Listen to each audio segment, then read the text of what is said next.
13.8 billion years ago, everything that exists burst into being from a region smaller than the period at the end of this sentence. But here's what will blow your mind. Before that moment, there was no space, no time, no matter, no energy, no laws of physics. There was literally nothing. Yet somehow nothing became everything.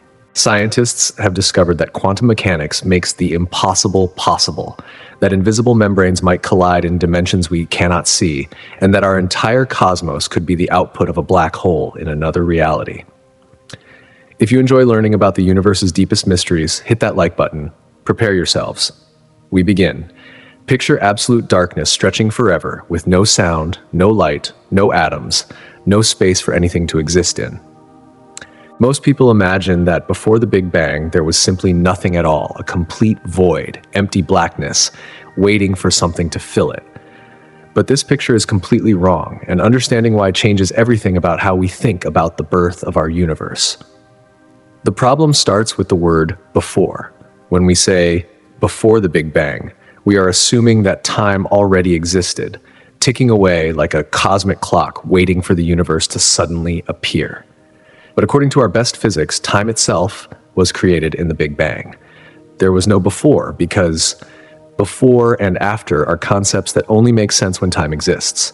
Think of it like asking what is north of the North Pole. The question sounds reasonable until you realize that north loses all meaning at the North Pole itself. Similarly, before the Big Bang is a meaningless phrase because time starts with the Big Bang. But even if we ignore this time problem, the idea of absolute nothingness runs into an even bigger obstacle. Quantum mechanics, the most successful theory in the history of science, tells us that true nothingness is impossible. At the smallest scales, space itself bubbles with activity. Virtual particles pop into existence and vanish again in fractions of a second. Energy fluctuates wildly. The quantum vacuum is not empty space waiting to be filled, but rather the most active, energetic state possible. Here is where it gets strange. The Heisenberg uncertainty principle says that you cannot know both the position and momentum of a particle with perfect accuracy, but it also says something even more radical about energy and time. For extremely brief moments, the universe can borrow enormous amounts of energy from nowhere, as long as it pays the energy back quickly enough. The shorter the time, the more energy can be borrowed. Scientists have calculated that in a region the size of a proton, quantum fluctuations create and destroy the equivalent mass energy of about 100 particles every second. Scale this up to the entire observable universe, and the numbers become mind-bending. We are talking about energy levels that dwarf every star in the galaxy combined, all hiding in what we call empty space. This quantum foam is not some theoretical curiosity. We can measure its effects in laboratories.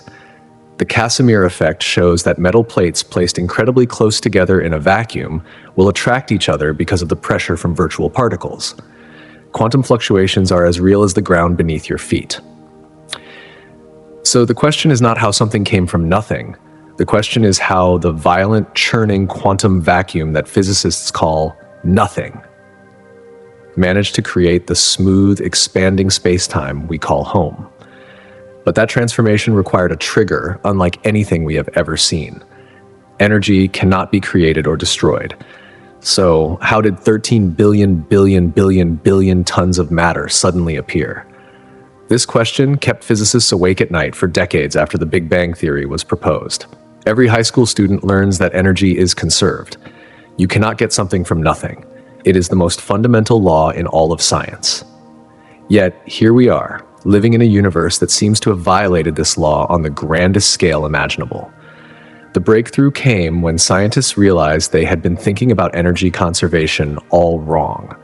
The law works perfectly within our universe, but the creation of the universe itself might follow different rules. It turns out that the total energy of everything that exists might actually be zero. Here's how this works. Take every star, every planet, every atom in the observable universe, and add up all their mass energy using Einstein's famous equation. The number is staggering, about 10 to the 54th power joules. That is a 1 followed by 54 zeros. Written out, this number would stretch across several pages. But there is another type of energy we need to account for. Gravitational potential energy.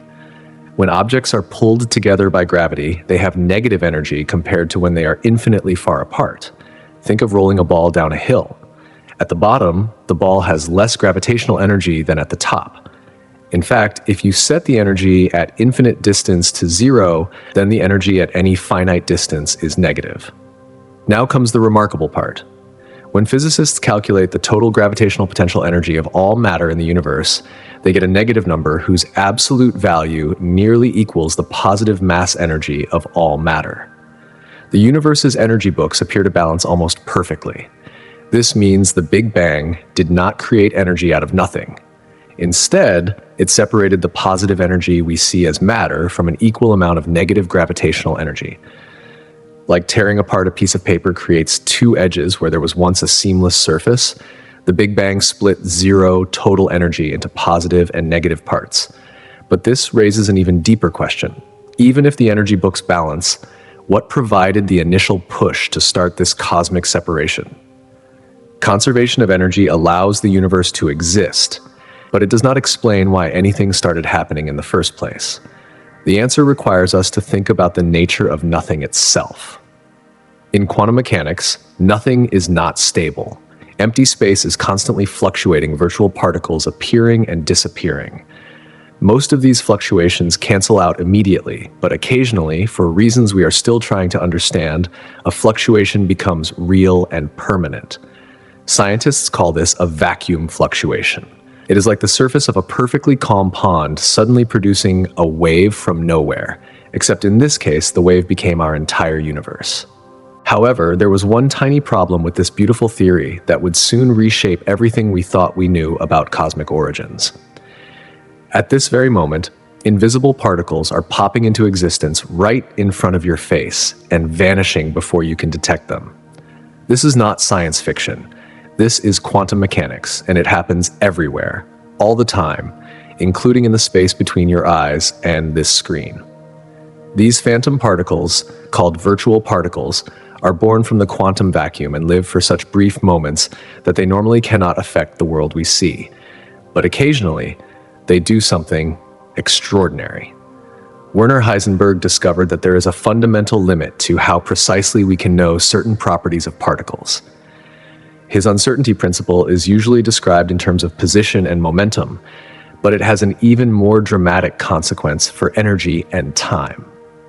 For incredibly short periods, the universe can create particles out of pure vacuum as long as they disappear quickly enough. The more massive the particle, the more energy is needed to create it, which means it must vanish even faster. An electron-positron pair can exist for about 10 to the minus 21st power seconds.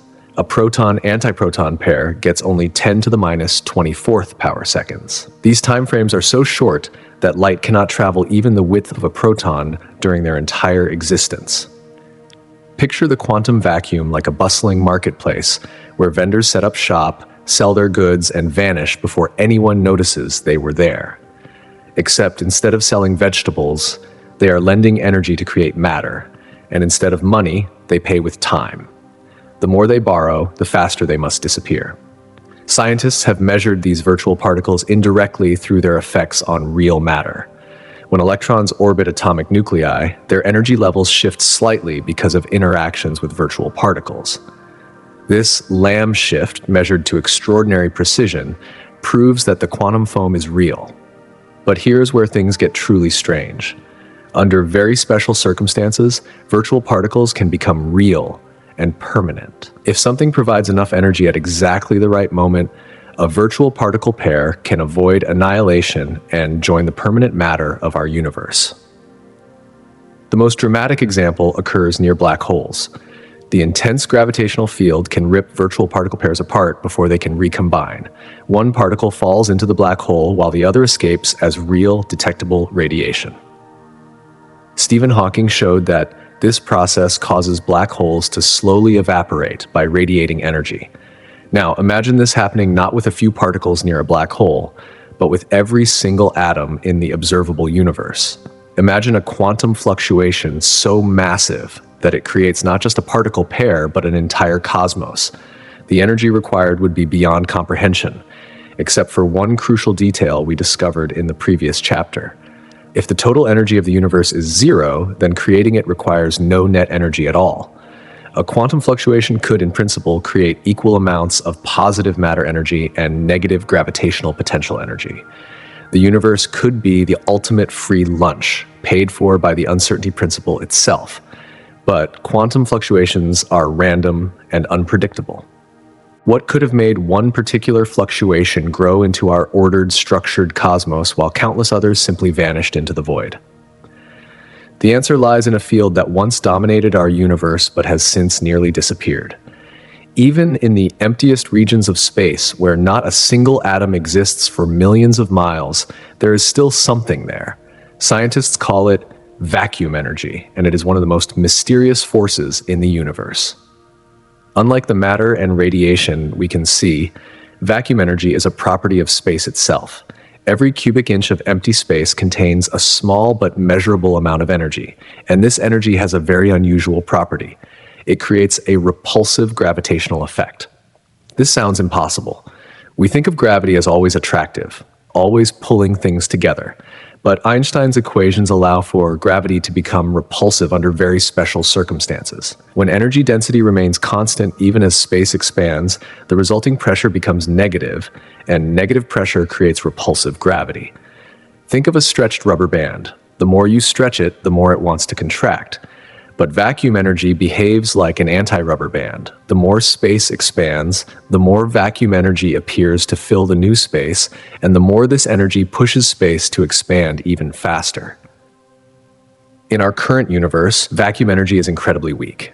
It creates what we call dark energy, responsible for the accelerating expansion we observe today. But calculations suggest that in the earliest moments after the Big Bang, vacuum energy was much, much stronger. During those first tiny fractions of a second, vacuum energy drove a period of exponential expansion called cosmic inflation. Space expanded faster than the speed of light, growing by a factor of at least 10 to the 26th power in less than 10 to the minus 32nd power seconds. To put this in perspective, imagine a grain of sand suddenly becoming larger than a basketball, all in the time it takes light to cross the width of a proton. This inflationary expansion solved several major problems with the standard Big Bang model. It explained why the universe appears flat and uniform on large scales, why we do not see magnetic monopoles or other exotic particles, and how regions of space that are now billions of light years apart could have once been close enough to reach the same temperature. But inflation created a new mystery. What triggered this sudden burst of vacuum energy? And why did it stop? The best current theory involves a quantum field called the inflaton. Like all quantum fields, the inflaton fluctuates randomly. Most of the time, these fluctuations are small and temporary. But occasionally, a fluctuation pushes the field into a special state where vacuum energy becomes enormous. Picture a ball rolling around on a hilly landscape. Most of the time, it rolls into valleys and comes to rest. But if it happens to roll up onto a very flat plateau, it might coast for a long time before finding a way down. The inflaton field works similarly, except instead of a ball on a landscape, we have a quantum field exploring different energy states. When the inflaton field found itself on its special plateau, the universe inflated exponentially. When it finally rolled off the plateau, the stored vacuum energy converted into the hot, dense soup of particles that became everything we see today. This conversion process, called reheating, marks the end of inflation and the beginning of the more familiar hot Big Bang. But it also raises a profound question about the nature of quantum fluctuations themselves. The most perfect vacuum chamber ever created still bubbles with invisible activity that never stops. Scientists have built chambers where they remove every atom, every molecule, every particle they can detect. They cool these chambers to temperatures colder than outer space and shield them from every known form of radiation. Yet, even in these most perfect vacuums humanity can create, something is always happening. Quantum mechanics tells us that this activity is fundamental to the nature of reality itself. The universe operates on a principle of fundamental uncertainty that makes perfect stillness impossible. This uncertainty is not due to imperfect measurements or incomplete knowledge. It is built into the fabric of existence. The Heisenberg uncertainty principle states that certain pairs of properties cannot be measured with perfect precision simultaneously. The more accurately you know a particle's position, the less you can know about its momentum, and vice versa.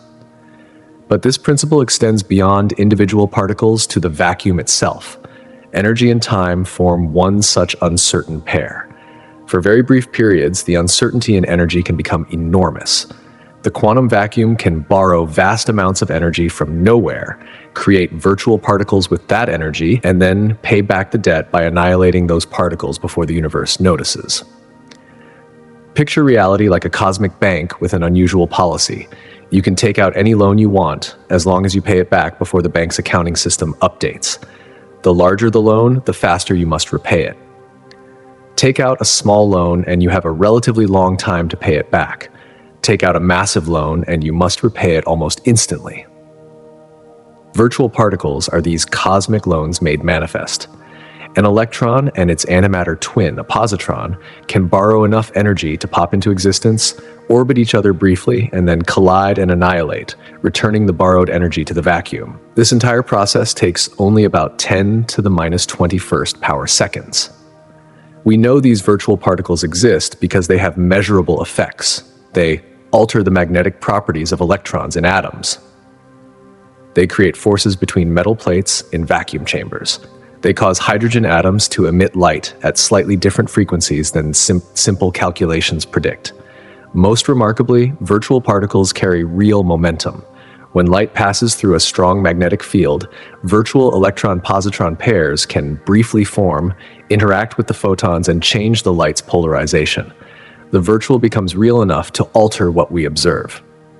This quantum foam of virtual particles means that the concept of empty space is meaningless. There is no such thing as true nothingness, only different levels of somethingness.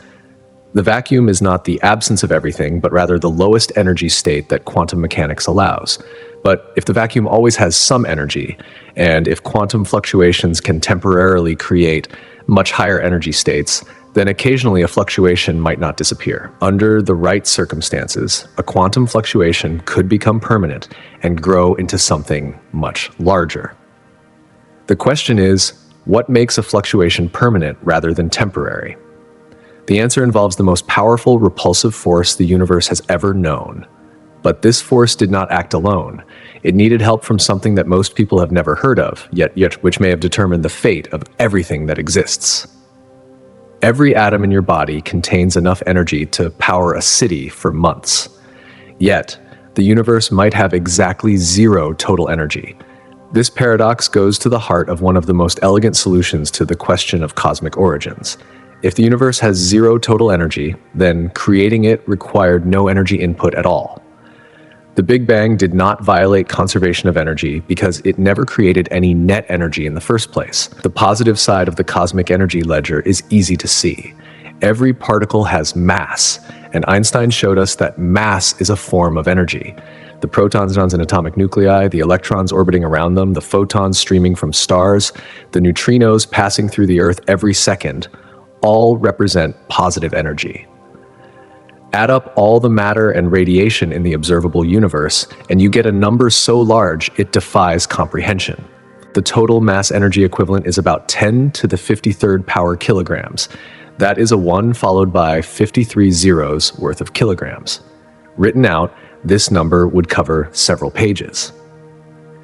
But there is another form of energy that is much harder to see: gravitational potential energy. When objects are bound together by gravity, they have less energy than when they are infinitely far apart.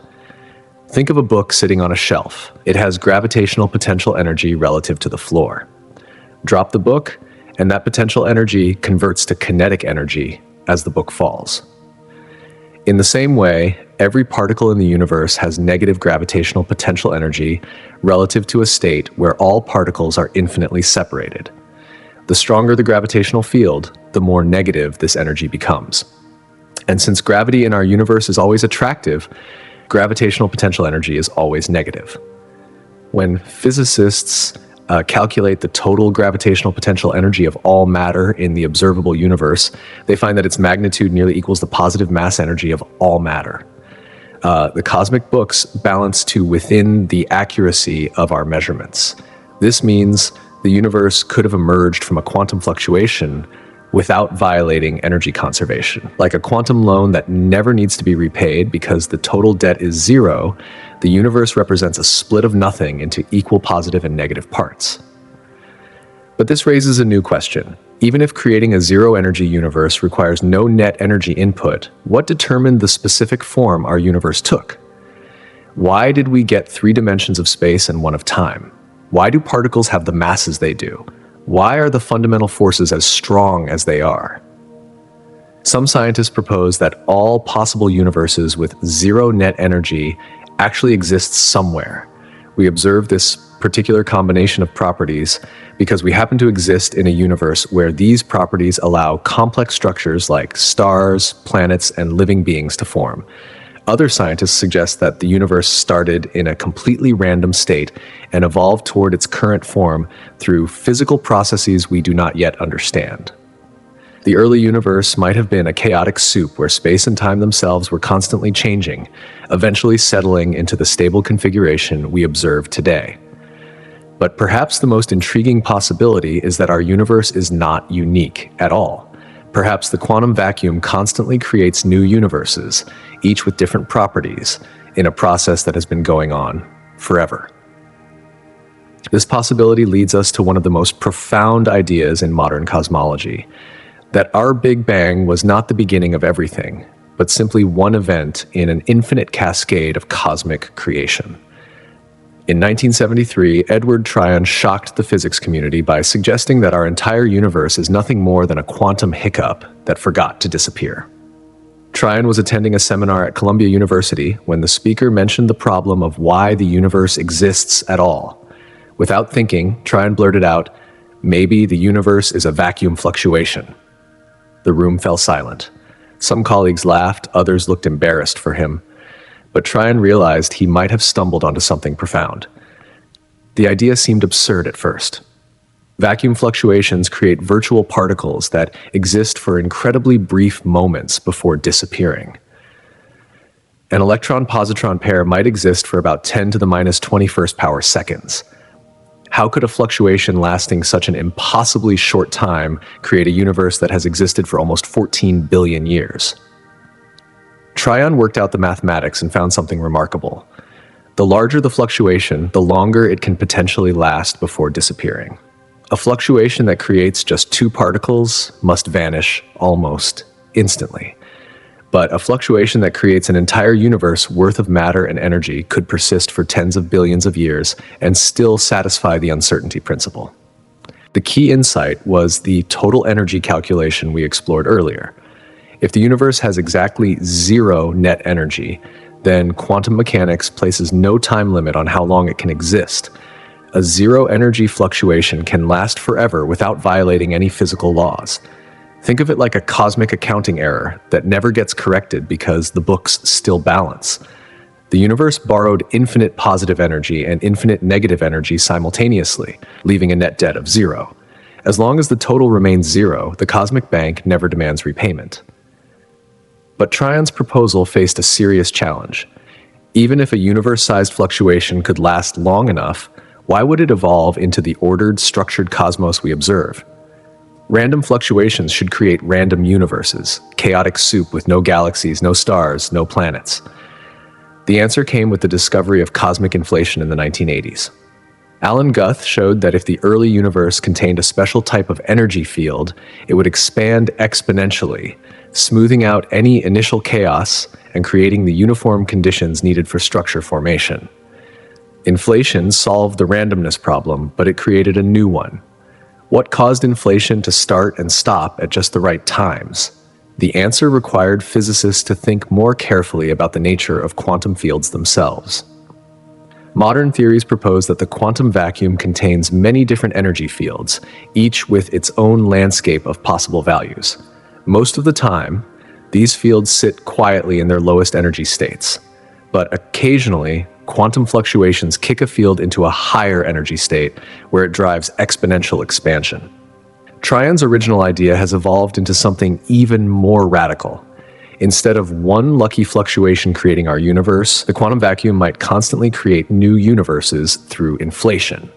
Each time a field fluctuates into its high energy state, a new region of space undergoes exponential expansion, effectively budding off as a separate universe. This process, called eternal inflation, means our Big Bang was not the beginning of everything, but simply one bubble in an infinite foam of expanding universes. Each bubble has its own physics, its own history, its own version of reality. If this picture is correct, then asking what caused our Big Bang is like asking what caused today's weather while ignoring the global climate system. Our universe is part of something much larger and more complex than we ever imagined. But even eternal inflation leaves the deepest question unanswered. Where did the quantum fields come from in the first place? In less time than it takes light to cross the width of a proton, our universe grew from smaller than an atom to larger than a grapefruit. This period, called cosmic inflation, represents the most extreme expansion in the history of the universe. Space itself stretched faster than the speed of light, increasing in size by at least 26 orders of magnitude in about 10 to the minus 32nd power seconds. Nothing has moved that fast or changed that dramatically ever since. The discovery of inflation solved major puzzles about the Big Bang. Without inflation, the universe should be curved rather than flat, lumpy rather than smooth, and filled with exotic particles that we never observe. Inflation explained all these features by showing that exponential expansion could stretch any initial curvature flat, smooth out any initial lumpiness, and dilute exotic particles to undetectable levels. But inflation created its own mystery. What provided the enormous energy needed to drive this expansion? The answer involves a quantum field that scientists call the inflaton.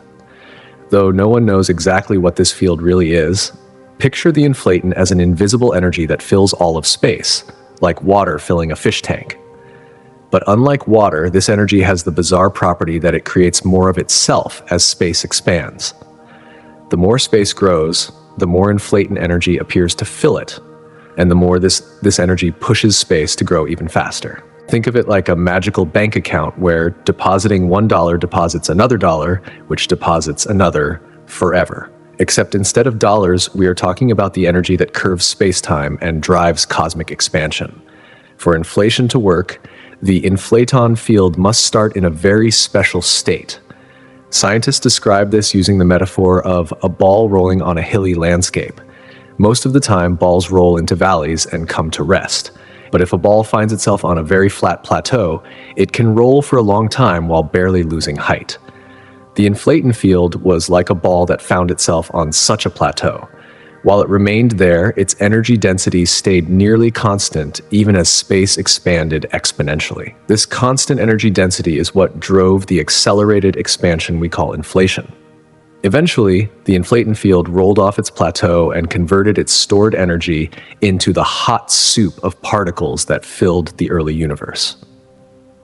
This reheating process marked the end of inflation and the beginning of the more familiar Big Bang evolution that created atoms, stars, and galaxies. But what put the inflaton on its plateau in the first place? This question brings us back to quantum fluctuations.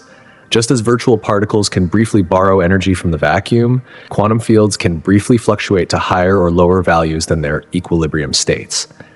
Most field fluctuations quickly decay back to equilibrium, like waves on a pond, settling to calmness. But occasionally, a fluctuation might push a field like the inflaton into its special plateau state. Once there, the field would drive inflation, creating a region of exponentially expanding space that could become a universe. This picture suggests that inflation is not a one-time event, but an ongoing process. Somewhere in the broader structure of reality, quantum fluctuations are constantly triggering new episodes of inflation, creating new universes that bud off from the multiverse, like soap bubbles forming in a cosmic bath. Our universe would then be just one such bubble born from a quantum fluctuation in a much larger and stranger reality. At this very moment, countless new universes might be bursting into existence in dimensions we cannot see or reach. The theory of eternal inflation paints a picture of reality so vast that our observable universe, containing hundreds of billions of galaxies, becomes just a tiny bubble in an infinite cosmic foam. This is not science fiction, but a serious consequence of our best theories about how inflation works. Here is how eternal inflation operates. Imagine the quantum vacuum as a vast ocean filled with energy fields that constantly fluctuate up and down. Most fluctuations are small and temporary, like gentle waves that rise and fall without consequence. But occasionally, a fluctuation pushes a field into a special high-energy state that drives exponential expansion. When this happens, a region of space inflates exponentially, growing from microscopic to macroscopic size in an infinitesimal fraction of a second. But here's the crucial point. Inflation does not happen everywhere at once. Different regions enter and exit inflation at different times, creating a patchwork of expanding bubbles separated by regions that are still inflating. Think of it like popcorn popping in a giant cosmic pot. Some kernels pop early, others pop late, and new kernels are always heating up and getting ready to pop. Except instead of kernels, we have regions of space, and instead of popping into fluffy corn, they pop into entire universes. Each universe bubble has its own physics. The fundamental constants that determine particle masses, force strengths, and even the number of spatial dimensions can vary from bubble to bubble. Most bubbles probably cannot support complex structures like atoms, molecules, or life. They might be filled with nothing but radiation, or dominated by forces so strong that matter cannot form stable configurations. Our bubble happens to have physics that allows stars to shine for billions of years, planets to form around them, and complex chemistry to create living beings. We observe this particular set of physical laws not because they are special or predetermined, but because we could not exist in bubbles with different physics. Scientists call this the anthropic principle. It does not require any designer or purpose, just the simple observation that conscious beings can only find themselves in universes where consciousness is possible. But eternal inflation raises profound questions about the nature of reality itself. If new universes are constantly being created, and if most of them have physics completely different from ours, then what we call the laws of nature might be just local bylaws in our particular cosmic neighborhood. Moreover, if inflation is truly eternal, then every possible universe that can exist does exist somewhere in the multiverse. There would be universes where history unfolded differently, where you made different choices, where the laws of physics vary in every conceivable way. This picture is so radical that some physicists reject it entirely. They argue that untestable theories about unobservable universes are not science, but philosophy. Others embrace the multiverse as the natural conclusion of our best physical theories. The debate continues, but eternal inflation makes specific predictions about our own universe that we can test. The pattern of temperature variations in the cosmic microwave background radiation should bear the signature of quantum fluctuations that occurred during inflation. Future observations might prove or disprove whether our universe really did emerge from this process. But even if eternal inflation is correct, it pushes the ultimate questions about existence one level higher. Instead of asking why our universe exists, we must ask why the multiverse exists. Instead of explaining the origin of space and time, we must explain the origin of the quantum fields that create space and time.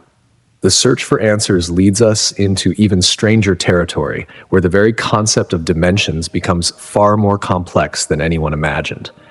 Somewhere in the invisible foundations of reality lurks a force so powerful it can stretch space faster than light itself travels. Scientists call this mysterious entity the inflaton field. But despite decades of searching, no one has ever detected it directly. We know it must exist because nothing else can explain the extraordinary uniformity and flatness of our universe. Yet the inflaton remains as elusive as a ghost, leaving only indirect traces of its cosmic influence. Think of the inflaton as an invisible energy that fills every point in space, like an ocean that exists in dimensions we cannot perceive. Unlike ordinary matter and energy, this field has the bizarre property of creating more of itself as space expands. The more universe there is, the more inflaton energy appears to fill it, and the more this energy drives further expansion. This sounds like it violates conservation of energy, but it does not. The positive energy stored in the inflaton field is exactly balanced by negative gravitational potential energy created by the field's effect on space-time curvature. The total energy remains zero, just split between positive and negative forms. For inflation to work correctly, the inflaton must have very specific properties. Its energy density must remain nearly constant. As space expands exponentially, it must convert smoothly into ordinary matter and radiation when inflation ends, and it must create exactly the right pattern of quantum fluctuations to seed the formation of galaxies and larger structures.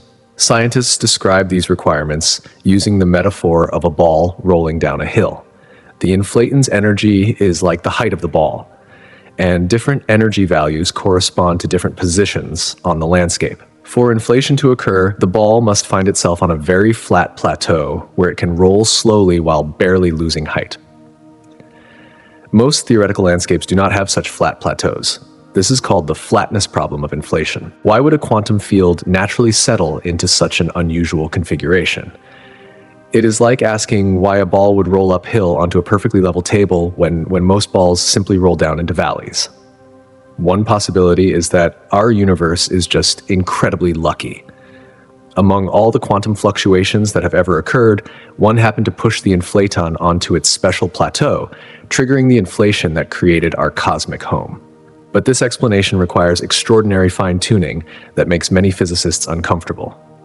Another possibility is that inflation happens much more easily than we think. Perhaps there are many different types of inflaton fields, or perhaps the landscape has more flat plateaus than simple models suggest. If inflation is easy to trigger, then it might happen constantly throughout the multiverse, creating an endless supply of new universes. Recent observations from satellites studying the cosmic microwave background have ruled out the simplest inflation models but have not eliminated inflation itself. The data suggests that whatever drove inflation had properties more complex than early theories predicted. Some physicists propose that the inflaton is not a single field, but a combination of multiple fields working together. Others suggest that inflation was driven by quantum effects in extra dimensions of space that we cannot directly observe. The mystery deepens when we realize that the inflaton field must have appeared from somewhere. Even if quantum fluctuations triggered inflation, those fluctuations required pre-existing quantum fields to fluctuate. We have not solved the origin problem, but merely pushed it back one level. The search for the inflaton's true identity leads us into the realm of string theory and extra dimensions, where the familiar three dimensions of space expand into a complex multidimensional architecture that defies visualization. The largest structures in the universe began as quantum fluctuations, smaller than a single proton that got stretched to cosmic proportions. This transformation represents one of the most remarkable amplification processes in all of physics. Quantum fluctuations that were originally smaller than any atom eventually became the seeds from which galaxies, galaxy clusters, and the vast cosmic web of dark matter grew. Understanding how this happened reveals the deep connection between the quantum world and the cosmic architecture we observe today. During inflation, the inflaton field was not perfectly smooth, but exhibited tiny random fluctuations due to quantum uncertainty. These fluctuations were minuscule, varying from place to place by only about 1 part in 1/100,000. Yet they contained the blueprint for everything we see in the night sky. Picture a balloon covered with microscopic wrinkles that are invisible to the naked eye. Now imagine inflating that balloon until it becomes the size of Earth. Those tiny wrinkles would grow into mountains and valleys, easily visible from space. Cosmic inflation did something similar to quantum fluctuations in the inflaton field. As space expanded exponentially, quantum fluctuations that started smaller than the Planck length grew to astronomical scales. Regions where the inflaton field was slightly denser became the locations where matter would later clump together to form the first stars and galaxies. Regions where the field was slightly less dense became the cosmic voids that separate galaxy clusters today. The amplification factor is almost impossible to comprehend. A fluctuation that began smaller than 10 to the minus 35th power meters grew to sizes of millions of light years across. That is an increase of more than 60 orders of magnitude, like inflating a grain of sand until it becomes larger than the entire solar system. But quantum fluctuations are random, so how did they create the organized structures we observe? The answer lies in the physics of gravity and the behavior of dark matter in the early universe. After inflation ended and the universe filled with ordinary matter and radiation, gravity began pulling matter toward the slightly denser regions created by inflaton fluctuations. These regions acted like cosmic magnets, attracting more and more matter over millions of years. Dark matter, which interacts only through gravity, clumped together first because it was not slowed down by electromagnetic forces. Dark matter halos formed around the densest regions, creating gravitational wells that later captured ordinary matter to form the first stars and galaxies. Computer simulations show that this process naturally creates the web-like structure we observe today, with galaxies connected by filaments of dark matter separated by vast empty voids. The pattern matches observations with remarkable accuracy, providing strong evidence that cosmic inflation really occurred. The cosmic microwave background radiation preserves a snapshot of these fluctuations as they existed 380,000 years after the Big Bang. Satellites like WMAP, PP, and Planck have mapped these temperature variations across the entire sky, revealing the quantum fingerprints that became galaxies. Different inflation models predict different patterns in these fluctuations. By comparing observations with theoretical predictions, scientists can test whether inflation really happened and learn about the physics of the inflaton field itself. The data confirms that the fluctuations have exactly the properties expected from quantum mechanics during inflation. They are nearly scale invariant, meaning they have similar strength at all size scales. They are also nearly Gaussian, meaning their distribution follows the random pattern expected from quantum uncertainty. But recent observations have revealed subtle deviations from the simplest predictions that hint at more complex physics during inflation. The three dimensions of space that define our everyday experience might be just a tiny fraction of reality's true architecture. String theory, our most ambitious attempt to unify all forces of nature, requires space to have at least 9 dimensions, with possibly even more dimensions beyond that. These extra dimensions are not science fiction speculation, but mathematical necessities for the theory to work correctly. Yet we never experience them directly because they are curled up so tightly that they remain invisible at human scales. Imagine looking at a garden hose from a great distance. It appears to be a one-dimensional line stretching across your yard. But move closer and you discover that the hose actually has additional dimensions wrapped around that line. A tiny ant walking on the hose could move forward and backward along its length, but also around its circumference. The hose is really 3-dimensional, but its cylindrical dimensions are so small compared to its length that they are invisible from far away. String theory suggests that our universe works similarly. We perceive 3 large dimensions of space plus 1 of time, but additional spatial dimensions might be curled up at every point in space. These extra dimensions are compactified on scales smaller than atomic nuclei, making them impossible to detect with current technology. The shape and size of these extra dimensions determine the properties of particles and forces we observe in our 3-dimensional world. Different configurations of extra dimensions produce different physics. Change the geometry of the hidden dimensions and you change the masses of particles, the strengths of forces, even the number of particle types that can exist. This creates a vast landscape of possible universes, each corresponding to a different way of curling up the extra dimensions. The total number of possibilities might be as large as 10 to the 500th power, a number so huge that it dwarfs the number of atoms in the observable universe. Most of these possible universes would be completely unlike ours. They might have no stable atoms, no electromagnetic force, or gravity so strong that nothing larger than elementary particles could exist. Our universe represents just one tiny island of habitability in this enormous ocean of possibilities. But string theory raises a profound question. If reality has more dimensions than we can see, what exists in those hidden dimensions? Are there objects, forces, or even forms of life that operate in the full multidimensional space while remaining invisible to us? Some theories propose that our entire universe exists on a three-dimensional surface called a brane, embedded in higher dimensional space. We are like two-dimensional beings living on the surface of a balloon, unaware of the three-dimensional space that surrounds us. Other three-dimensional surfaces carrying their own universes might float nearby in the higher dimensional space. These parallel branes could be less than a millimeter away from us in extra dimensions while remaining completely inaccessible because we cannot move through those dimensions. Gravity, however, might be different. While electromagnetic and nuclear forces are confined to our brane, gravity might spread out into the extra dimensions. This could explain why gravity is so much weaker than other forces. Most of its strength leaks away into dimensions we cannot access. The brane world picture opens up extraordinary possibilities for cosmic origins. If multiple branes exist in higher dimensional space, they might occasionally collide with each other. Such collisions would release enormous amounts of energy, potentially triggering events like the Big Bang. Instead of emerging from a quantum fluctuation in empty space, our universe might have been born from the collision of two membranes in a multidimensional reality far stranger than anything we have imagined.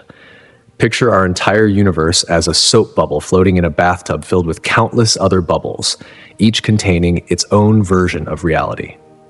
This mind-bending possibility emerges from string theory's prediction that reality has more dimensions than the three of space and one of time that we experience.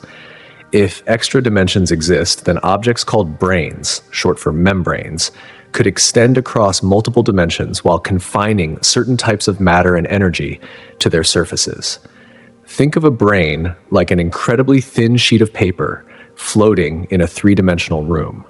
Two-dimensional creatures living on the paper's surface could move forward, backward, left, and right, but they could not move up or down into the room itself.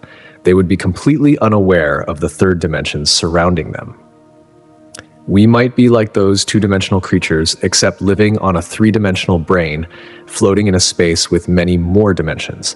Everything we can touch, see, or detect with our most sensitive instruments might be confined to our brane, while vast regions of higher dimensional space remain completely inaccessible to us. The mathematics of string theory allows branes of different dimensions. There could be one-dimensional strings, two-dimensional membranes, three-dimensional volumes like our universe, or even higher dimensional objects that have no analog in our experience. These branes can move through the higher dimensional space, stretch, vibrate, and interact with each other in complex ways. Most remarkably, branes can collide. When two three-dimensional branes crash into each other in higher dimensional space, they release enormous amounts of energy. This energy gets converted into matter and radiation confined to the brane's surfaces, potentially creating the hot, dense conditions we associate with the Big Bang. Scientists call this the ekpyrotic scenario, from the ancient Greek word for conflagration. In this picture, our Big Bang was not the beginning of time, but rather a collision between our brane and another brane that had been approaching through higher dimensional space for eons. The collision would explain many features of our universe that standard Big Bang theory struggles with. It would naturally produce a flat, uniform cosmos without requiring an initial period of inflation. It would create the right mixture of matter and radiation to match observations, and it would generate the pattern of fluctuations that later became galaxies and larger structures. But the ekpyrotic scenario raises its own puzzles. What determined the brane's initial positions and velocities? Why did they collide at exactly the right angle and speed to produce a universe like ours? And what prevented them from simply bouncing off each other or sticking together permanently? Some theories propose that brane collisions happen regularly, creating cycles of destruction and rebirth. Our universe might expand for trillions of years, eventually contract back to a point, and then experience another collision that triggers a new Big Bang. This cyclic model suggests that what we call the beginning of time is really just the latest episode in an eternal sequence of cosmic rebirths. Other theories suggest that our brane was created when a higher dimensional object split apart like a soap bubble, dividing into two smaller bubbles. The splitting process would release energy that becomes the matter and radiation filling our universe. These ideas remain highly speculative because we have no direct way to observe extra dimensions or detect other brains.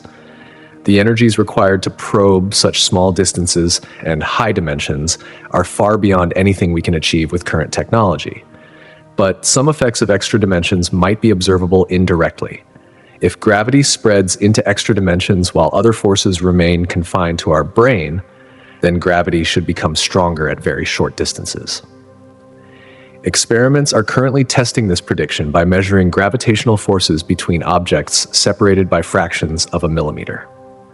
The possibility that our universe is just one brain among many floating in higher dimensional space represents one of the most radical revisions of reality that science has ever proposed. Imagine two sheets of reality, each containing billions of galaxies, racing toward each other through dimensions we cannot see at speeds that dwarf anything in our universe. The collision between such cosmic membranes would unleash energies that make the explosion of every star in our galaxy look like a firecracker. By comparison, when brains crash together in higher dimensional space, they do not simply bounce off each other like billiard balls. Instead, they stick together, merge, and convert their enormous kinetic energy into the fundamental particles and forces that fill a universe. Think of two sheets of wet paper slamming into each other. The impact creates ripples, tears, and regions where the sheets fuse together. But instead of paper and water, we are talking about the fabric of space-time itself. And instead of ripples, we get the birth of matter, energy, and the laws of physics. The mathematics of brain collisions predict that such an event would create exactly the conditions we observe in our universe. The collision would generate temperatures of trillions of degrees, hot enough to create every type of particle and antiparticle that exists. It would produce the right mixture of hydrogen and helium that we see in the oldest stars, and it would create tiny fluctuations in density that later grew into galaxies. Most remarkably, a brain collision naturally explains why our universe is so flat and uniform. In the standard Big Bang model, different regions of the universe that are now billions of light years apart could never have been in contact with each other, so there is no reason they should have the same temperature. But if our entire observable universe emerged from a collision between smooth brain surfaces, then uniformity becomes inevitable. The collision process unfolds in stages that mirror the known history of our universe.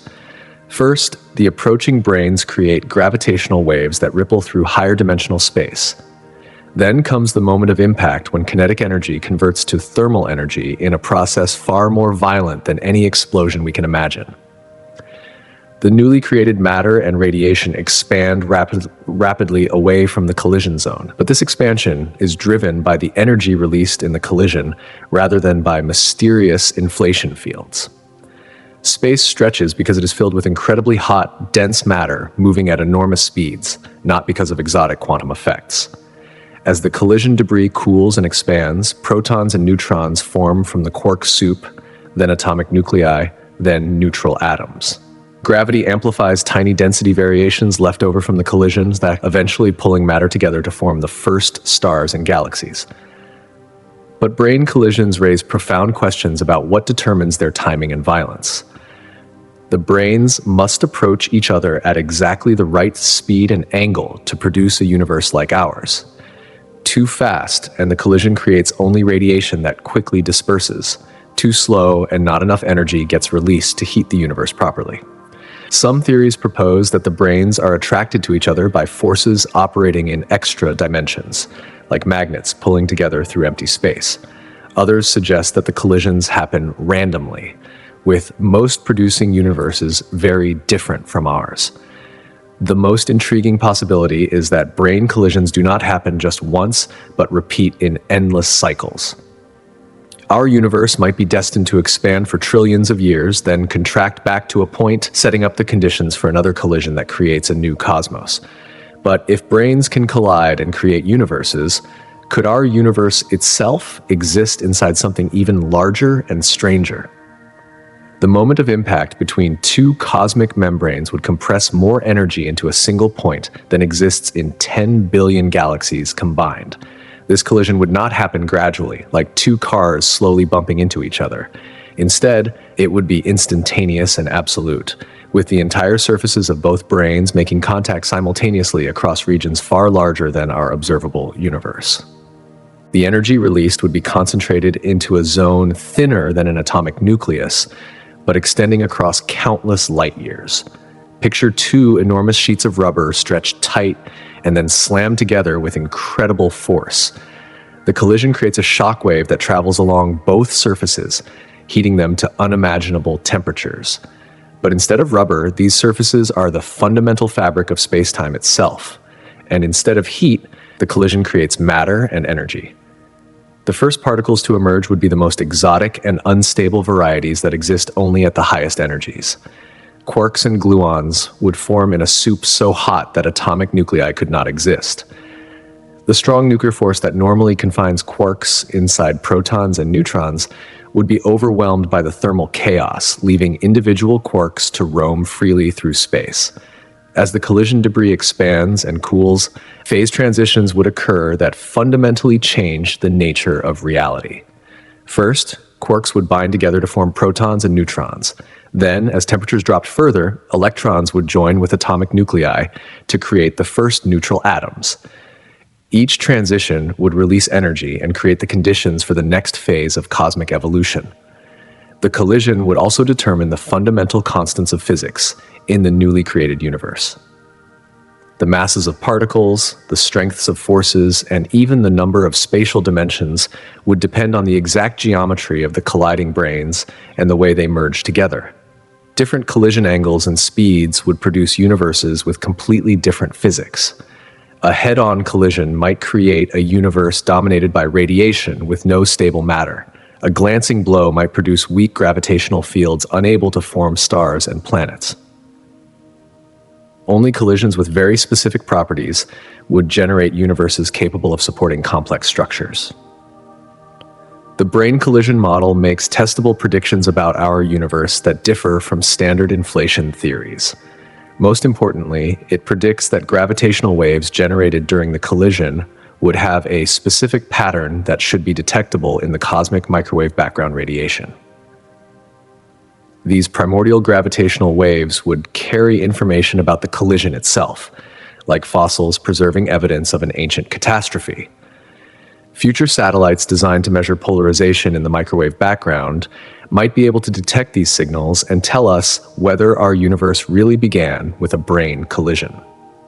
The model also predicts that our universe should have a slight preference for matter over antimatter, which matches observations. During the collision, subtle asymmetries in the brane surfaces could create slightly more particles than antiparticles, explaining why anything exists at all instead of everything annihilating into pure energy. But perhaps the most profound implication of the brane collision model is that it makes our Big Bang into a local rather than universal event. While our region of space was being born from the collision, other regions of the branes might have been undergoing their own collisions, creating other universes with their own physics and histories. This raises the possibility that we live not just in a multiverse of quantum fluctuations and eternal inflation, but in a multiverse of colliding branes, where universe creation is an ongoing industrial process happening throughout higher dimensional space. Yet, even this extraordinary picture might be too narrow because some theories suggest our entire cosmic history could be playing out inside something even more bizarre. What we call the Big Bang might actually be the white hole explosion emerging from a black hole collapse in a higher dimensional reality. This mind-bending possibility suggests that every black hole in our universe could contain an entire cosmos like ours, complete with galaxies, stars, planets, and possibly life. Meanwhile, our universe itself might exist inside a black hole that formed when a massive star collapsed in a four-dimensional parent universe. The idea emerged from trying to understand what happens at the center of a black hole. General relativity predicts that matter falling into a black hole gets compressed into a singularity of infinite density. But physicists suspect this prediction breaks down when quantum effects become important. Instead of a singularity, something else might happen. One possibility is that the collapsing matter bounces back, creating what scientists call a white hole. While black holes pull everything in and never let anything escape, white holes push everything out and never let anything enter. A white hole would be like a Big Bang happening in reverse, spewing matter and energy into space. The mathematics are surprisingly elegant. When a massive star collapses into a black hole in four-dimensional space, the interior geometry could connect to a three-dimensional brane where the collapsed matter reemerges as a white hole explosion. This explosion would create space, time, matter, and energy exactly like our Big Bang. From our perspective, inside the newly created universe, the white hole explosion would look identical to the standard Big Bang. We would see the cosmic microwave background radiation, observe the expansion of space, and measure the abundance of light elements, never suspecting that our entire cosmos is the interior of a black hole in a higher dimensional space. The black hole cosmology model solves several puzzles about our universe. It explains why the Big Bang happened when it did, rather than earlier or later. It occurred when the parent star collapsed. It explains why our universe has exactly the right density to be geometrically flat. This density is determined by the mass of the collapsed star.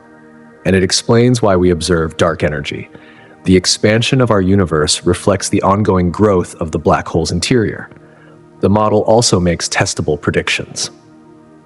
If our universe is the interior of a four-dimensional black hole, then its expansion rate should change in specific ways as it ages.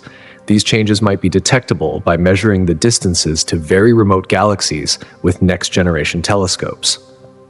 More dramatically, the theory suggests that every black hole in our universe spawns a new cosmos. When a star collapses to form a black hole, it creates a three-dimensional universe that begins expanding from a Big Bang-like event. These baby universes are completely cut off from their parents, unable to send information back through the black hole's event horizon. This creates a cosmic evolutionary process where universes that produce many black holes have many offspring, while universes that produce few black holes leave few descendants. Over time, the multiverse would become populated primarily by universes good at making black holes, which happen to be universes with physics similar to ours. The theory is difficult to test directly because we cannot observe anything inside a black hole from the outside, and we cannot see outside our universe from the inside. But indirect evidence might come from studying how black holes form and evolve, or from detecting subtle effects of the extra dimension on gravity and particle physics. If black hole cosmology is correct, then the question of what caused our Big Bang has a clear answer. It was caused by the gravitational collapse of a massive star in a parent universe. But this answer immediately raises new questions about the parent universe and its origins.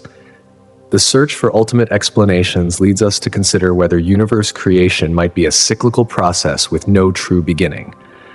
Our universe might be destined to collapse back into a singularity that immediately explodes outward as a new Big Bang, creating an eternal wheel of cosmic death and rebirth. This cyclical model of cosmology suggests that what we call the beginning of time is really just the latest episode in an infinite sequence of universal rebirths. Each cycle begins with a Big Bang, evolves through billions of years of expansion and structure formation, then reverses into a big crunch that sets up the conditions for the next cycle. The idea has ancient roots in Hindu and Buddhist cosmology, but modern physics gives it a sophisticated mathematical framework. Loop quantum gravity, one of the leading theories trying to merge general relativity with quantum mechanics, predicts that matter cannot be compressed to infinite density. Instead, quantum effects create a repulsive force that bounces the universe back from the brink of destruction. Picture the universe like a cosmic pendulum that swings from expansion to contraction and back again. At one extreme of the swing, space is stretched thin and cold, filled mostly with isolated black holes slowly evaporating into nothingness. At the other extreme, everything is compressed into a hot, dense state that rebounds into a new Big Bang. The bounce happens when matter reaches the Planck density, about 10 to the 94th power kilograms per cubic meter. This is the point where quantum gravity effects become stronger than classical gravitational attraction. The collapsing matter hits this quantum wall and bounces back, triggering explosive expansion. Loop quantum cosmology calculations show that this bounce preserves information from the previous cycle. The new universe inherits memory of its predecessor in the form of quantum correlations that affect the pattern of cosmic microwave background radiation. Future observations might detect these signals from before our Big Bang. Each cycle could last trillions of years or more. Our universe is currently about 14 billion years old and still expanding, but observations show that expansion is accelerating due to dark energy. If this acceleration continues, the universe will expand forever, growing cold and empty as stars burn out and black holes evaporate. But dark energy might not be constant. Some theories predict that it will eventually reverse, causing space to contract rather than expand. The cosmic microwave background would blue shift to higher energies, galaxies would merge together, and eventually all matter would collapse back toward a big crunch. The bouncing universe model makes specific predictions about what happens during the collapse phase. As the universe contracts, black holes merge together into larger and larger holes. Eventually, all matter falls into a single cosmic black hole that then undergoes quantum gravitational collapse and rebounds. Different versions of the cyclic model propose different mechanisms for the bounce. Some invoke higher dimensional branes that collide repeatedly. Others rely on exotic matter fields that become repulsive at high densities. Still others suggest that time itself reverses direction during the bounce, making the collapse phase actually be the expansion phase of the next cycle running backward. The cyclical picture has appealing features, but also faces serious challenges. Each cycle must produce nearly identical initial conditions to explain why our universe looks so similar to what standard Big Bang theory predicts. The bounce mechanism must work perfectly every time, never failing to trigger the next expansion phase. Perhaps most problematically, the second law of thermodynamics says that entropy always increases over time. Each cycle should be more disordered than the previous one, eventually leading to a universe too chaotic to support structure formation. Solving this entropy problem requires either exotic physics or a mechanism to reset the universe's disorder level during each bounce. Despite these challenges, cyclical cosmology remains an active area of research because it offers something that other models cannot, a universe with no true beginning or end. But even cyclical models must explain how the endless sequence of bounces started in the first place. The most violent explosion in the history of our universe might have been the gentle end of a cosmos that existed for trillions of years before ours was born. This reversal of perspective transforms our Big Bang from a moment of creation into a moment of transformation. Instead of matter and energy appearing from nothing, they would be the compressed remains of galaxies, stars, and planets that once filled a previous universe. Our cosmic dawn would be their cosmic twilight. The transition from Big Crunch to Big Bang requires physics beyond anything we currently understand. As the previous universe collapsed, matter would be crushed to densities far exceeding anything inside atomic nuclei. At some point, the normal laws of physics would break down, replaced by quantum gravitational effects that reverse the collapse and trigger expansion. Think of the transition like a cosmic trampoline. The previous universe falls toward maximum compression, but just before reaching infinite density, quantum effects provide a bounce that sends matter flying back outward. The rebound becomes our Big Bang, launching the expansion that created everything we observe today. Loop quantum gravity provides the most detailed model of how this bounce might work. The theory suggests that space-time itself is made of tiny, discrete loops rather than being perfectly smooth. When matter is compressed to the Planck scale, these quantum loops create a repulsive force that overcomes gravitational attraction. The calculations show that the bounce preserves many features of the previous universe while erasing others. Large-scale structures like galaxies and stars would be completely destroyed during the compression phase, but quantum information about the previous universe's geometry and matter distribution could survive the bounce and influence the initial conditions of the new expansion. This means our cosmic microwave background radiation might contain encoded information about the universe that existed before ours. The tiny temperature fluctuations that we we observe could be quantum echoes of density patterns that existed trillions of years ago in a completely different cosmic era. Future experiments might be able to decode these signals and reconstruct aspects of the pre-Big Bang universe. Scientists are developing techniques to search for specific patterns in the microwave background that would indicate a quantum bounce rather than inflation or other Big Bang mechanisms. The bouncing universe model raises profound questions about cosmic evolution. If universes cycle through endless sequences of expansion and contraction, do they evolve over time? Could each cycle be slightly different from the previous one, leading to a gradual change in the laws of physics or fundamental constants? Some theories suggest that information processing and computation could occur during the collapse phase, with the entire universe becoming a kind of cosmic computer that calculates the initial conditions for the next cycle. The previous universe might have literally computed our universe into existence. Other theories propose that consciousness itself could play a role in determining how the bounce occurs. If intelligent beings in the previous universe developed technology capable of influencing quantum gravitational effects, they might have been able to program the initial conditions of our universe. This raises the extraordinary possibility that our Big Bang was not a random event, but a deliberate act of creation by advanced beings who knew their universe was ending. They might have encoded information, knowledge, or even themselves into the quantum fluctuations that became our cosmic microwave background. The bouncing universe model also suggests that our universe will eventually face the same fate. Trillions of years from now, if dark energy reverses and space begins contracting, we might find ourselves in the same position as our cosmic predecessors. But perhaps consciousness and intelligence will play an even more direct role in universe creation than anyone has imagined. What if the Big Bang required not just quantum fluctuations and energy fields, but something even stranger, an observer to collapse the wave function of reality itself? This possibility emerges from one of the deepest mysteries in quantum mechanics, the measurement problem.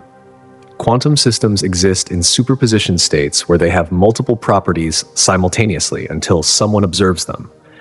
The act of observation causes the wave function to collapse, forcing the system to choose one specific state. But who or what observed the Big Bang? If the entire universe began as a quantum fluctuation, then the fluctuation should have remained in superposition until something measured it. Without an observer, the Big Bang might never have become real, leaving existence trapped forever in a state of pure possibility. Some interpretations of quantum mechanics suggest that consciousness is what collapses wave functions. In this view, quantum systems only become definite when observed by conscious beings. Before consciousness evolved, the universe would have existed in a hazy superposition of all possible histories simultaneously. The implications are staggering. According to this interpretation, the universe only became real retroactively when the first conscious observers appeared billions of years after the Big Bang.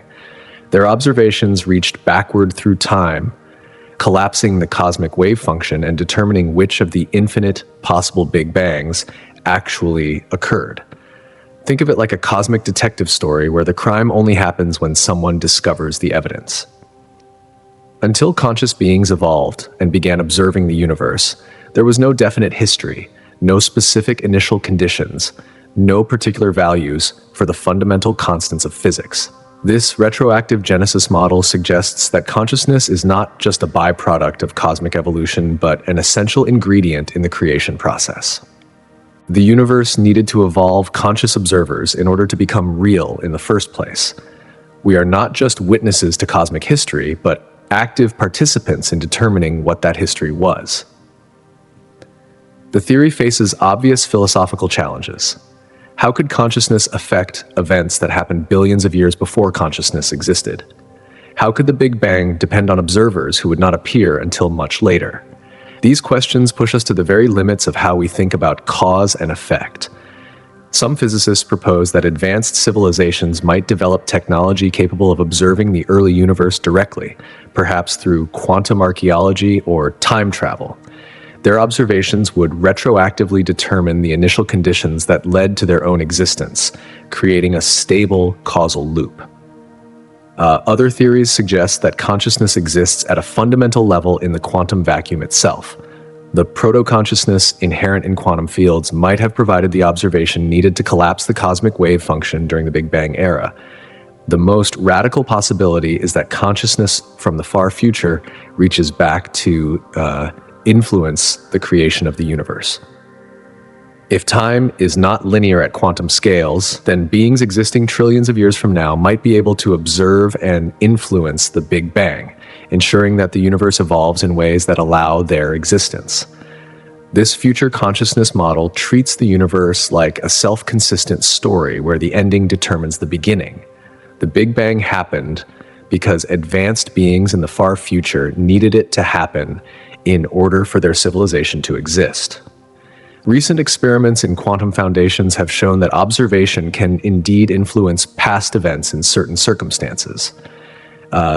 Delayed choice experiments demonstrate that decisions made in the present can determine the path that photons took in the past, suggesting that retrocausality is a real feature of quantum mechanics.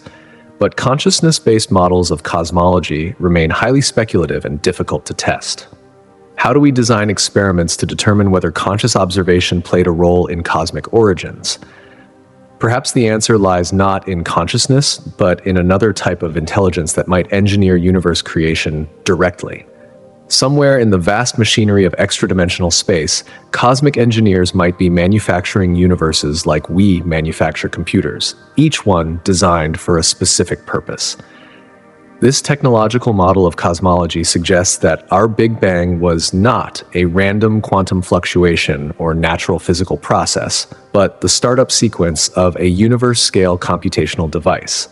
Advanced civilizations in higher dimensional space might have developed the ability to create custom universes with precisely controlled physical laws and initial conditions. Think of our cosmos like a sophisticated simulation running on hardware that exists in dimensions we cannot perceive. The programmers who created it live in a reality with more spatial dimensions, greater computational power, and technology that can manipulate the fundamental structure of space-time itself. From their perspective, creating a universe might be as routine as we consider building a computer. They start with a region of higher dimensional space, install the appropriate quantum fields, configure the parameters that determine particle masses and force strengths, then trigger a controlled Big Bang that boots up the new cosmos. Different universes would serve different purposes. Some might be designed to evolve intelligent life for study or entertainment. Others might function as vast computational engines solving mathematical problems too complex for conventional computers. Still others might serve as energy sources with their matter and radiation harvested through mechanisms we cannot imagine. Our universe shows signs of remarkably fine-tuned design. The masses of particles, the strengths of forces, and the rate of cosmic expansion all fall within narrow ranges that allow stars to shine, atoms to form, and life to evolve. Change any of these parameters by small amounts, and the universe becomes hostile to complexity and structure. Random chance seems unlikely to explain this fine-tuning. The probability of accidentally creating a universe hospitable to life has been calculated to be less than 1 part in 10 to the 120th power. That is far smaller than the probability of randomly assembling a working computer by throwing electronic components into a box. The technological creation model naturally explains this fine-tuning. Advanced engineers would deliberately design universes with the physical laws needed to achieve their intended purposes. A universe meant to evolve intelligent life would be carefully calibrated to allow star formation, planet formation, and biological evolution. The engineering approach might also explain the hierarchical structure we observe in physics. Particles are made of quarks, atoms are made of particles, molecules are made of atoms, and so on up to the largest scales. This nested organization resembles the modular design principles used in complex technological systems.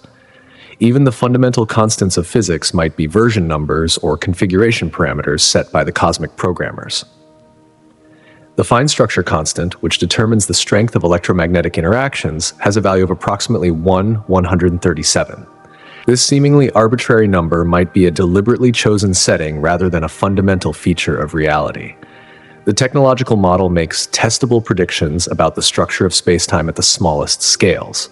If our universe is running on computational hardware, then space and time might be quantized into discrete units rather than being perfectly continuous. Experiments searching for pixelation effects in spacetime might reveal evidence of the underlying computational substrate. The model also predicts that our universe should show evidence of optimization for whatever purpose it was designed to serve. If it was meant to evolve intelligence, we might find that the laws of physics are optimized for information processing and complex system formation, rather than for other goals like energy efficiency or gravitational stability. But the technological creation model raises unsettling questions about our relationship to the cosmic engineers. Are we their intended creation, or just an unplanned side effect? Do they monitor our development, or have they moved on to other projects? Could they modify or terminate our universe if it stops serving their purposes? Perhaps most importantly, the model suggests that the question of ultimate origins simply moves up one level. Even if advanced beings created our universe, who or what created them? The search for final answers leads us to consider what kinds of evidence might resolve these deep mysteries. Scientists are searching for fingerprints left by the birth of the universe in the faint radiation that fills every cubic inch of space around us. The cosmic microwave background radiation represents our most direct window into the universe's earliest moments. This ancient light was released when the cosmos was only 380,000 years old, carrying information about conditions that existed shortly after the Big Bang. Hidden in its subtle temperature variations are clues about what triggered cosmic expansion and how the first structures formed. Different theories about the universe's origin predict different patterns in this background radiation. Inflation should leave a specific signature of nearly scale-invariant fluctuations with Gaussian statistics. Brane collisions should create a different pattern with more gravitational waves and less scalar perturbations. Bouncing cosmologies should show evidence of pre-Big Bang correlations that survive the quantum transition. The challenge is extracting these subtle signals from data. The temperature variations in the cosmic microwave background are incredibly small, differing by only about 1 part in 100,000 across the sky. Detecting the predicted signatures requires measuring polarization patterns, gravitational wave signals, and higher-order correlations with extraordinary precision. Satellites like WMAP and Planck have already ruled out the simplest inflation models while confirming that some form of inflation probably occurred. Future missions will search for the gravitational wave signatures that could distinguish between inflation, ekpyrotic collisions, and bouncing scenarios. Ground-based telescopes are also joining the hunt. Arrays of radio dishes can measure gravitational waves with wavelengths comparable to the size of the observable universe. These primordial gravitational waves would carry information about the universe's state during the first trillionth of a second after the Big Bang. Particle accelerators provide another testing ground for origin theories. By recreating the extreme conditions that existed in the early universe, physicists can study how matter behaves at energies approaching those present during inflation or brane collisions. The Large Hadron Collider has already found hints of extra dimensions and exotic particles that could play roles in cosmic creation.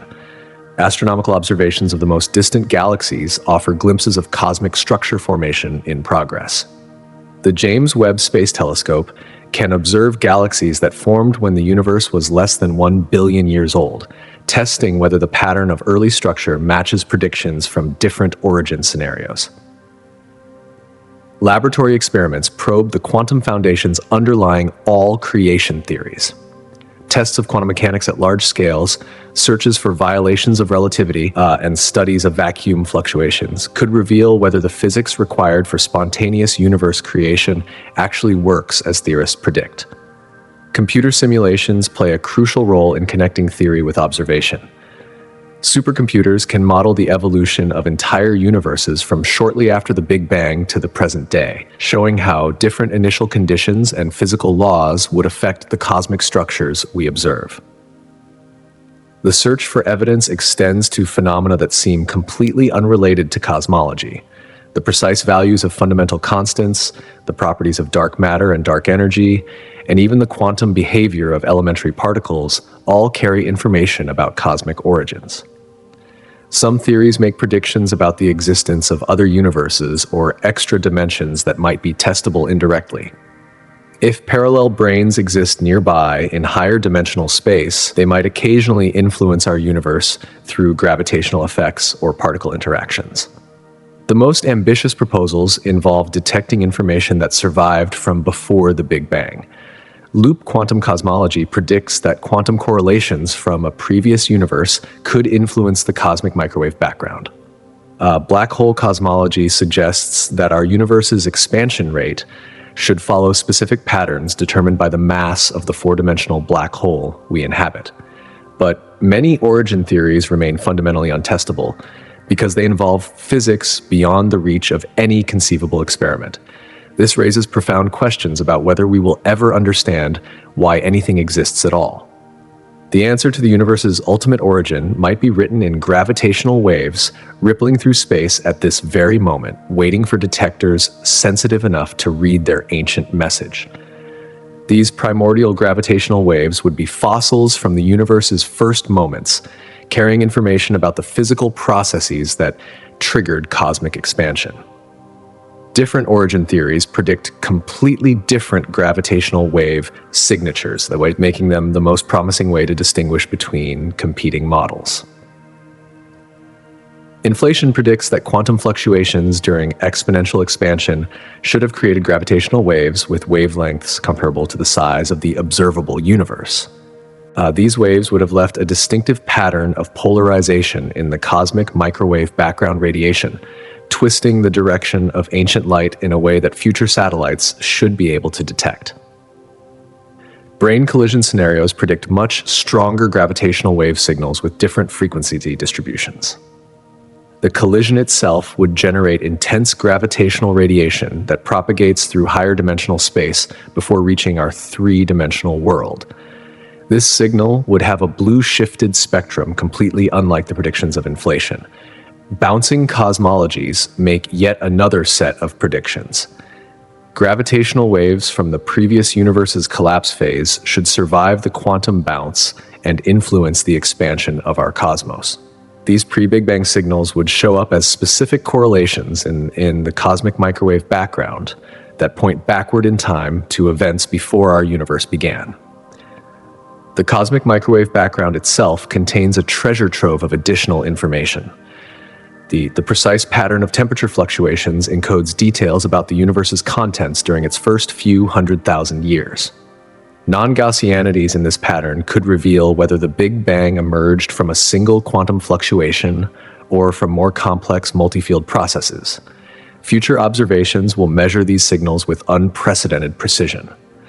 Space-based gravitational wave detectors like LISA will search for primordial waves with frequencies too low for Earth-based instruments to detect. Next-generation cosmic microwave background satellites will map polarization patterns across the entire sky with sensitivity thousands of times better than current missions. The discovery of dark matter and dark energy provides additional tests for origin theories. These mysterious components make up 95% of the universe's contents, yet we do not understand what they are or why they exist in the proportions we observe.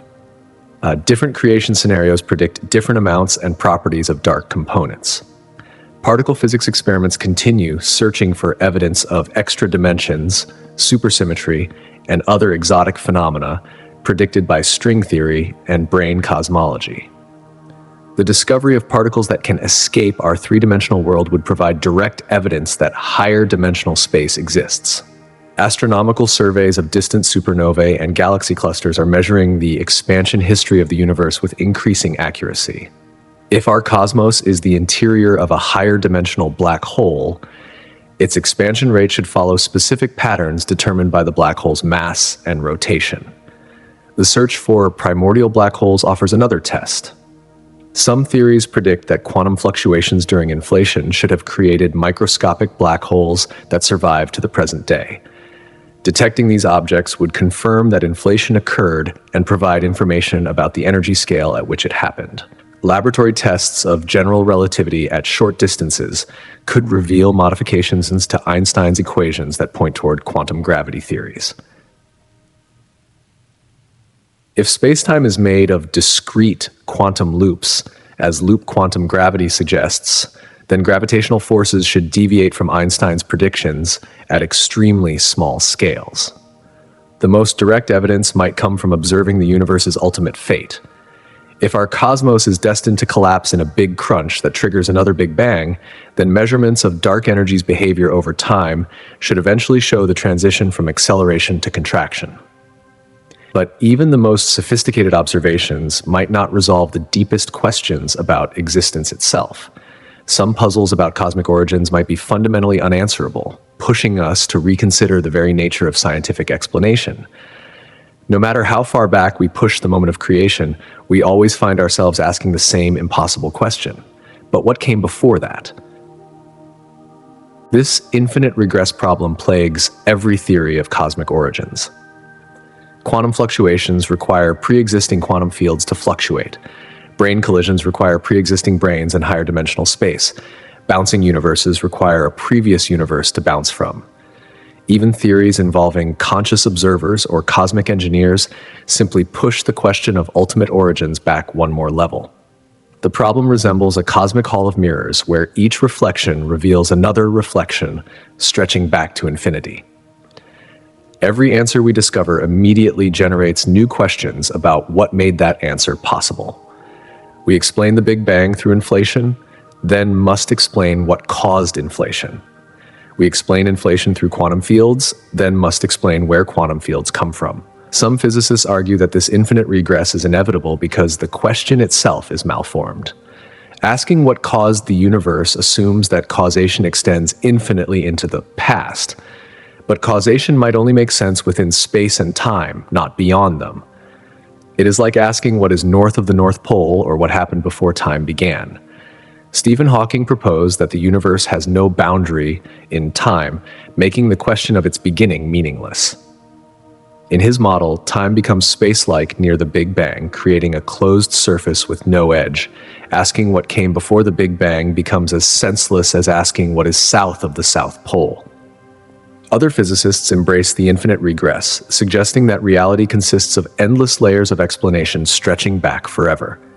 Universes create universes in an eternal hierarchy where each level emerges from more fundamental processes operating at deeper levels. Our Big Bang is just one event in an infinite cascade of cosmic creation that has no ultimate beginning. The multiverse concept pushes this hierarchy to its logical extreme. If all possible universes exist somewhere in an infinite ensemble, then asking why our particular universe exists is like asking why a particular grain of sand exists on an infinite beach. The answer is simply that in an infinite collection of possibilities, everything that can exist does exist. But the multiverse solution raises its own questions about what determines the laws that govern the ensemble of all universes. Even infinite collections of possibilities must operate according to some principles that determine which possibilities are realized and how they relate to each other. Some theories propose that mathematics itself is the ultimate foundation of reality. In this view, all mathematical structures exist as abstract objects, and physical universes are simply mathematical structures complex enough to support conscious observers. We experience our universe as real because we are patterns of information within a mathematical structure. The mathematical universe hypothesis eliminates the need for creation by making existence timeless and necessary. Mathematical truths do not come into being at particular moments but exist eternally as abstract facts. The Pythagorean theorem did not begin to exist when humans discovered it, and our universe did not begin to exist when the Big Bang occurred. Yet even this radical solution faces the question of why mathematics exists rather than nothing. Why should abstract mathematical structures have the power to create conscious experience? What distinguishes mathematical structures that become realized as physical universes from those that remain mere abstractions? The infinite regress problem might reflect fundamental limitations in human cognition rather than genuine mysteries about reality. Our brains evolved to understand cause and effect relationships in the everyday world, not to comprehend ultimate questions about existence itself. We might be like fish trying to understand the ocean while living entirely underwater. Perhaps the deepest truth is that some questions have no answers, not because we lack sufficient knowledge or intelligence, but because the questions themselves transcend the boundaries of meaningful inquiry. This possibility forces us to consider whether the very act of asking why anything exists is based on false assumptions about the nature of reality. What if asking why the universe exists is like asking what color Wednesday is or how much justice weighs? The question assumes that existence requires an explanation, but this assumption might be fundamentally wrong. We expect everything in our experience to have causes because we live inside a universe where causation operates. But causation itself might not need a cause. The demand for ultimate explanations might be a cognitive bias rather than a rational requirement. Consider how we think about numbers. We do not ask why the number 7 exists or what caused mathematics to begin. Numbers simply are, and their existence is not the kind of thing that requires explanation. Mathematical truths like 2 + 2 = 4 do not need to be created or sustained by anything external to mathematics itself. Some philosophers argue that existence is like mathematics, a brute fact that needs no explanation beyond itself. The universe exists because existence is what it means for there to be anything at all. Asking why there is something rather than nothing is like asking why truth is true or why logic is logical. This view treats existence as a primitive concept that cannot be reduced to anything more fundamental. Just as we cannot define every word in a dictionary without circular reasoning, we cannot explain every fact about reality without reaching some facts that must be accepted as basic and unexplainable. The question of why anything exists might also be meaningless because it assumes a perspective outside of existence itself. To meaningfully ask why something exists, we would need to imagine a vantage point from which both existence and non-existence are possible alternatives. But such a perspective might be logically incoherent. Think about trying to imagine absolute nothingness. As soon as you begin imagining it, you have failed because the act of imagination requires a mind that exists. True nothingness cannot be conceived, experienced, or even meaningfully discussed, because discussing it requires something to do the discussing. Ludwig Wittgenstein argued that many philosophical problems arise from the misuse of language outside its proper domain. The question, why is there something rather than nothing? Might be a grammatically correct sentence that nevertheless lacks meaningful content, like asking, how high is up? Or what is the sound of one hand clapping? The question might also assume a false dichotomy between something and nothing. It treats nothing as a genuine alternative to something, as if the universe could have chosen not to exist. But nothing is not a possible state of affairs that could have obtained instead of existence. It is simply the absence of anything to choose or obtain. Modern physics suggests that the classical distinction between something and nothing breaks down at quantum scales. The quantum vacuum is not empty, but filled with virtual particles, zero-point energy, and quantum fluctuations.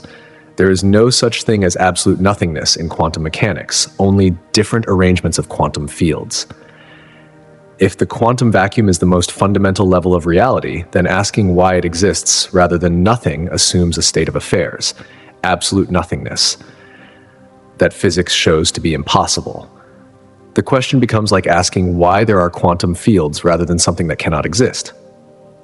Some interpretations of quantum mechanics go further, suggesting that the act of asking questions about reality helps to create the reality being questioned. If consciousness collapses wave functions and determines which possibilities become actual, then asking why the universe exists might be part of the process that makes it exist.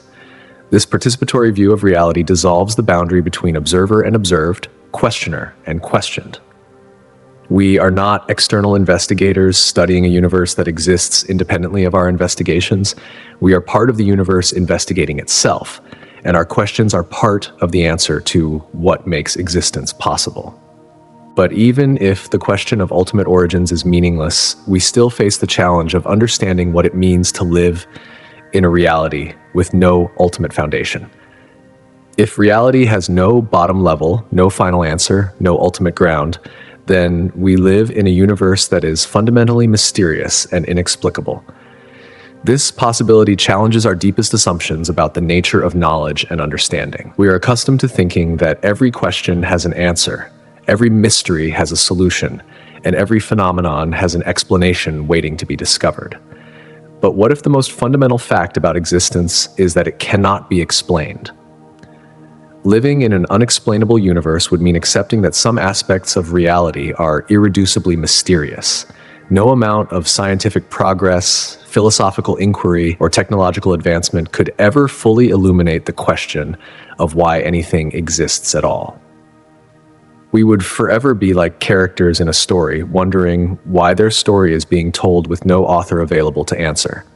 This does not mean that science becomes pointless or that we should stop seeking explanations for natural phenomena. Within the realm of existence, everything we observe follows discoverable patterns and obeys comprehensible laws. We can understand how stars work, how life evolves, how consciousness arises, and how the universe changes over time. But the framework within which all these explanations operate, the fact that there is a universe with laws and patterns and observers to discover them, would remain forever beyond the reach of explanation. It would be the one fact that makes all other facts possible, while itself needing no justification. Think of existence like the rules of a game. Players can understand the rules perfectly and use them to predict how the game will unfold. But the rules themselves do not explain why they exist, rather than different rules or no rules at all. The rules are simply the context within which meaningful questions and answers become possible. This perspective might actually be liberating rather than disturbing. If existence needs no ultimate justification, then we are free to create meaning and purpose without worrying about whether our choices align with some cosmic plan or ultimate truth. The universe does not need a reason to exist, and neither do we. The absence of ultimate explanations might also preserve genuine agency and creativity. If everything were fully determined by prior causes stretching back to some initial explanation, then nothing would be truly new or surprising. But in a universe with no bottom level, novel possibilities can emerge at every moment without needing permission from deeper principles. Some philosophers argue that the search for ultimate explanations reflects a kind of intellectual imperialism, the assumption that reality must conform to human demands for comprehensibility.